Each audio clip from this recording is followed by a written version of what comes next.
Okay, good evening friends, and good evening students, good evening every guardians. आज हम एक ऐसे टॉपिक को लेके आए हैं स्पेशली जो टेक्नोलॉजी से जुड़े बच्चे हैं उनके लिए बहुत ही अहम भूमिका रख सकता है।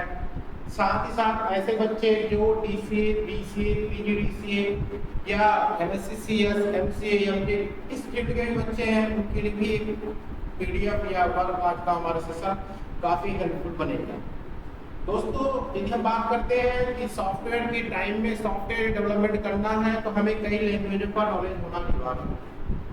सबसे पहले भाषा की बात करते हैं तो हमें सबसे पहले HTML की आवश्यकता पड़ती है, CSS की आवश्यकता पड़ती है, jQuery की आवश्यकता पड़ती है, AJAX की आवश्यकता पड़ती है।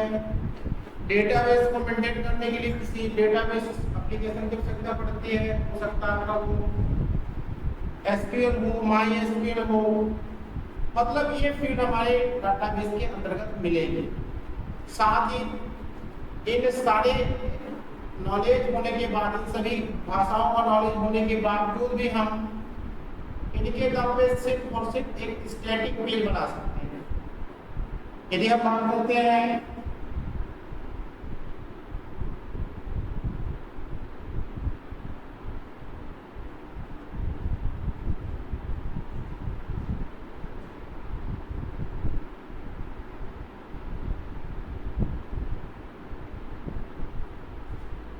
HTML, CSS,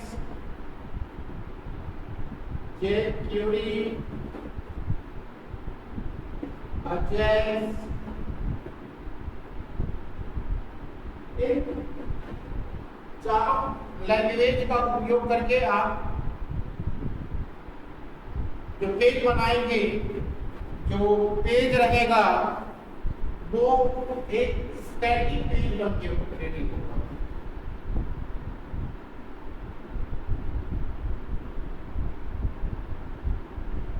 मतलब कि वेबसाइट कौन सा बना सकते हैं अपन? स्टैटिक वेबसाइट बना सकते हैं इसकी हेल्प से। अब एक सॉफ्टवेयर इंजीनियर या वेबसाइट डेवलपर बनने के लिए हमें कई लैंग्वेजों का नॉलेज का मतलब प्रोफेशनल नॉलेज होना अनिवार्य है। HTML आपको पता है हाइपर टेक्स्ट मार्कअप लैंग्वेज कहलाता है, CSS कास्केडिंग स्टाइल शीट कहलाता है, jQuery जो कि हमारा क्लाइंट साइड स्क्रिप्टिंग, jQuery मतलब कि जावा स्क्रिप्टिंग लैंग्वेज कहलाती है, AJAX भी हमारा क्लाइंट साइड स्क्रिप्टिंग लैंग्वेज के अंतर्गत ही आता है। तो यदि वेबसाइट की बात करनी है,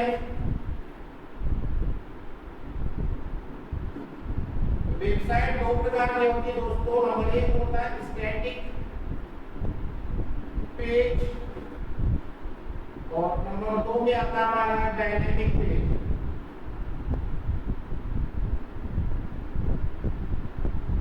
स्टैटिक पेज का मतलब होता है कि ऐसा पेज जो एक बार फिक्स कर दिया जाता है, कांस्टेंट हो जाता है, उसमें नई इंफॉर्मेशन दोबारा ऐड ऑटोमेटिकली नहीं किया जा सकता है। या हम दूसरे शब्दों में ऐसा कह सकते हैं कि एक ऐसा पेज प्रीडिफाइन करके उसे एक बार डिजाइन करके बना के हम सर्वर में अपलोड कर देते हैं और उसी पेज के माध्यम से हमारा डाटा या information world wide web access होता है। ये स्टैटिक पेज। स्टैटिक पेज बनाना है तो आपको इतनी लैंग्वेज काम आता है। आगे बढ़ते हैं, एक दूसरा होता है जो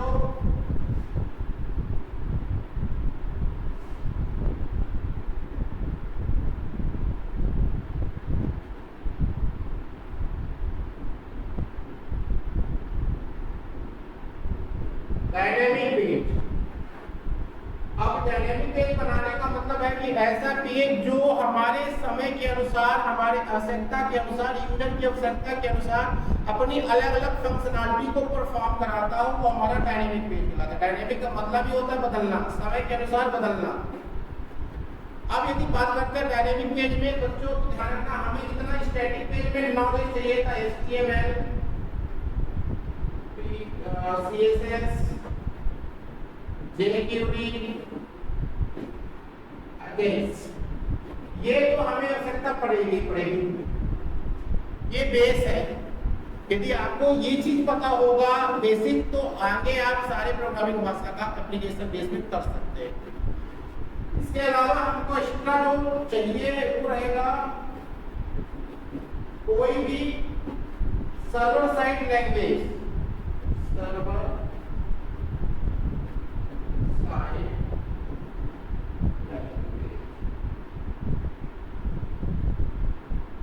और ये भाषा जो है हमारी बच्चों है client side language, client side. अब सर्वर साइड मतलब कि जो ऐसी भाषा जो सर्वर के माध्यम से या सर्वर में हमारा डाटा का आदान प्रदान कराने में हेल्प करती हो, उसे हम सर्वर साइड भाषा या सर्वर साइड लैंग्वेज कहते हैं। एग्जाम्पल के तौर मैंने लिया PHP, जावा,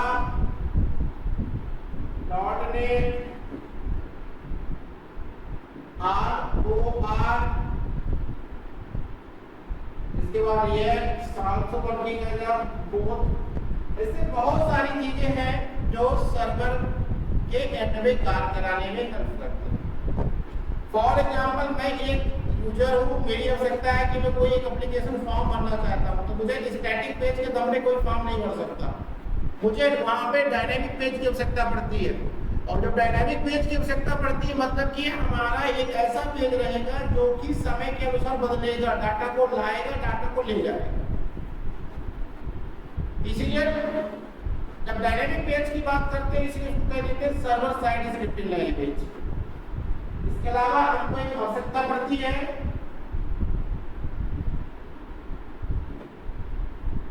डेटाबेस,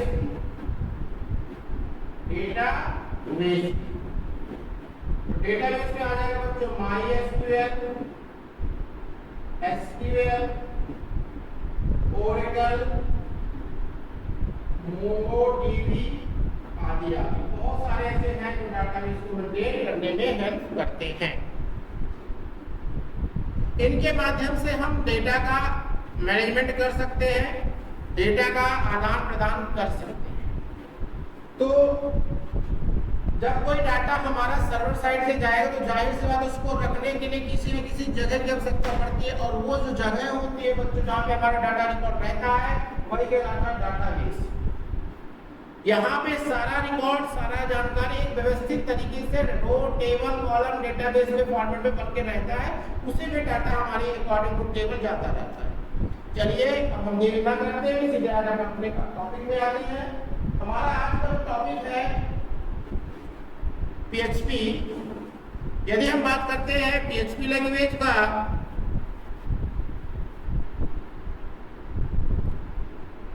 तो PHP का जो फुल फॉर्म है, पूरा नाम, द फुल फॉर्म है एब्रिविएशन ऑफ द PHP, तो प्री प्रोसेसर हाइपर टेक्स्ट या हाइपर टेक्स्ट प्री प्रोसेसर के नाम से जानते हैं। हाइपर टेक्स्ट प्री प्रोसेसर के नाम से जानते हैं PHP को। दूसरे भाषा में हम कह सकते हैं PHP को पर्सनल लैंग्वेज कहते हैं। PHP जो है एक open source technology. Open source का मतलब ऐसा समझो आप कि कोई भी चीज यदि इसमें इसका बना हुआ प्रोजेक्ट आप नेट से यूज करके उसको मॉडिफाई करके आप अपने तरह से यूज कर सकते हैं, किसी का कॉपीराइट नहीं। ओपन सोर्स मतलब कि ऐसा सोर्स जो पब्लिकली हो, कहीं से भी यूज किया जा सकता हो, that is open source. Open source में बहुत सारी चीजें, जैसे आपका operating system Linux open source, Java open source, PHP open source, that is open source. अब PHP क्या करती है? Server side scripting language. इस PHP को सर्वर साइड स्क्रिप्टिंग लैंग्वेज के नाम से जानते हैं। PHP ध्यान रखने वाली बात यह है कि HTML के साथ प्रयोग में लाया जाता है। अब बात करते हैं PHP का स्टार्टिंग कब से हो, तो 1994 में रास्मस लेटरफ नाम के एक सॉफ्टवेयर इंजीनियर ने PHP लैंग्वेज का डेवलपमेंट किया और 1995 से इसे लॉन्च कर दिया गया, यूज करने लायक हो गया। बात आता है इसके माध्यम से क्या कर सकते हैं? इस भाषा के माध्यम से वेबसाइट, एप्लीकेशन आदि बनाया जा सकता है, वो भी डायनामिक बेस पे। PHP जो लैंग्वेज है उसके लिए आपको PHP का सॉफ्टवेयर सर्वर जैम, PP या अपाची या वेब सर्वर को डाउनलोड करके इंस्टॉल करना होता है। इंस्टॉल करने के बाद उसको रन कराया जाता है और एक्सेस कर लिया जाता है, और उसी जैम सर्वर में ही हमें अपने फाइलों को बनाना पड़ता है। फाइल बनाने के लिए नोटपैड में सीधे सीधे कोड, इसका कोडिंग नोटपैड में होता है, नॉर्मल नोटपैड रख लो, उसी में कोडिंग करके ना उसको सेव कर दो। JPG के अंदर htdocs नाम एक फोल्डर होता है, वहां पे सेव करो, और जब सर्वर आपका रन होगा तो सीधे ब्राउजर में जाके लोकल होस्ट उस फोल्डर या फाइल का नाम दे दीजिए, आपका प्रोग्राम रन हो जाएगा। अब प्रश्न ये है कि यदि हम बात करते हैं कि इसका जो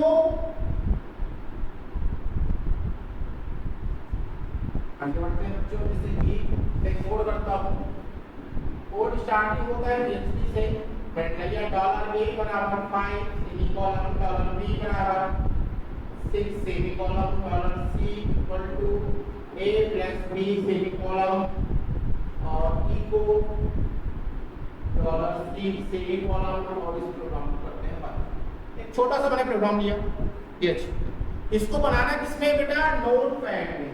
इसमें बनाना है आपको नोटपैड बहुत सारे एडिटर होते हैं जिसमें PHP सपोर्ट करता है, उसमें आप बना सकते हैं।